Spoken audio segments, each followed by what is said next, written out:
படித்த அதிகாரி அரசுக்கு ஆலோசனை சொல்லணும், அல்லது சார்ந்திருக்கின்ற ஒன்றிய அரசு மூலமாக இது போன்ற சட்டங்களை கொண்டு வந்து இந்த குற்றவாளிகளுக்கான உச்சபட்ச தண்டனை பெற்றுத்தருவதற்கான வாய்ப்புகளை உருவாக்கி தரணும்.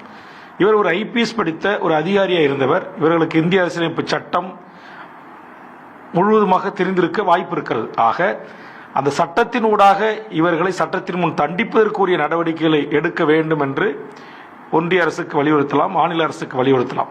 ஆனால் அதை தவிர்த்து இன்றைக்கு தன்னைத்தானே சாட்டையால் நான் அடித்துக் கொள்வேன் என்று சொல்வது இன்றைக்கு தமிழக மக்களிடம் இது ஒரு நகைப்புக்குரிய செய்தியாக சென்று கொண்டிருக்கிறது.